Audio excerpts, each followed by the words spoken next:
प्रथम अध्याय। व्यास जी ने कहा, एक समय की बात है, नैमिषारण्य तीर्थ में शौनकादि 88,000 ऋषियों ने पुराण वेदता श्री सूत जी से पूछा, हे सूत जी, इस कलयुग में वेद विद्या रहित मनुष्यों को प्रभु भक्ति किस प्रकार मिलेगी तथा उनका उद्धार कैसे होगा।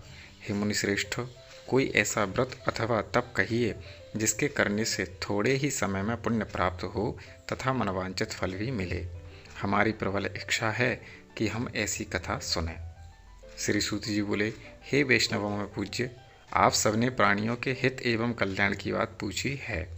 अब मैं उस श्रेष्ठ व्रत को आप लोगों से कहूँगा जिसे श्रेष्ठ मुनि नारद जी ने श्री लक्ष्मी नारायण से पूछा था और श्री लक्ष्मी नारायण भगवान ने मुनि श्रेष्ठ नारद जी को बताया था। आप सभी श्रेष्ठगण यह कथा ध्यान से सुने। मुनि श्रेष्ठ नारद दूसरों के कल्याण हेतु सभी लोकों में घूमते हुए मृत्युलोक में आ पहुँचे।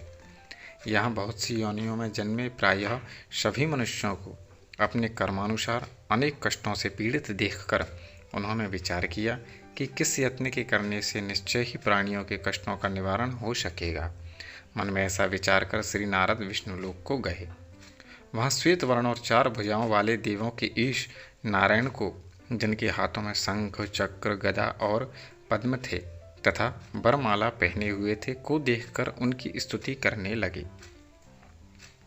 नारद जी ने कहा, हे भगवान, आप अत्यंत शक्तिवान हैं, मन तथा वाणी भी आपको नहीं पा सकती है। आपका आदि मध्य अंत भी नहीं है। आप निर्गुण स्वरूप सृष्टि के कारण भक्तों के कष्टों को नष्ट करने वाले हो। आपको मेरा सत सत नमन है। नारद जी से इस प्रकार की प्रार्थना सुनकर विष्णु भगवान बोले, हे योगीराज, आपके मन में क्या है? आपका किस कार्य हेतु यहाँ आगमन हुआ है? निसंकोच कहें।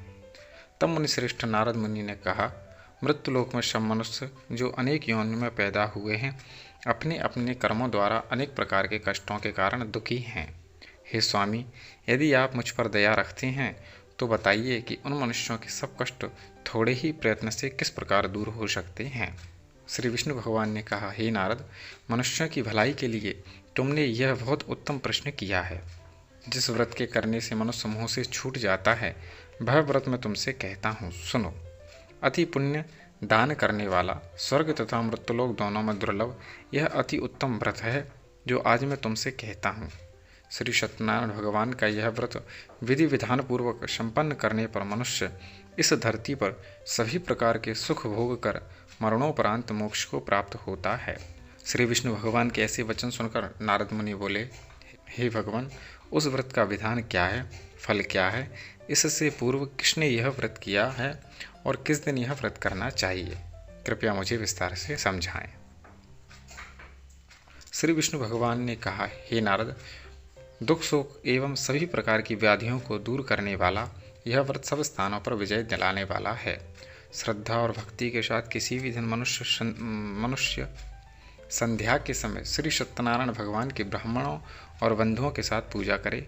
भक्ति भाव से नैवेद्य, केले का फल, नैवेद्य घी, शहद, शक्कर अथवा गुड़, दूध और गेहूं का आटा सवाया लेवे।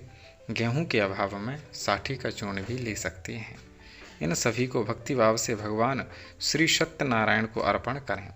बंधु बांधवों सहित ब्राह्मण को भोजन कराएं। इसके पश्चात ही स्वयं भोजन करें।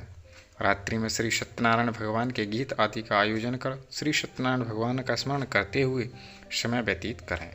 इस तरह जो मनुष्य व्रत करेंगे उनकी मनोकामनाएं अवश्य ही पूर्ण होंगी। विशेष रूप से कलयुग में मृत्युलोक में यही एक ऐसा उपाय है जिससे अल्प समय और कम धन में महान पुण्य की प्राप्ति होती है। श्री सत्यनारायण व्रत कथा प्रथम अध्याय संपूर्ण। कभी भी कथा के अंत में इति का प्रयोग नहीं करना चाहिए, इसलिए यहाँ पर हमने बोला है श्री सत्यनारायण व्रत कथा प्रथम अध्याय संपूर्ण, क्योंकि भगवान की कथा कभी भी इति यानी अंत नहीं होता है, इसलिए। धन्यवाद।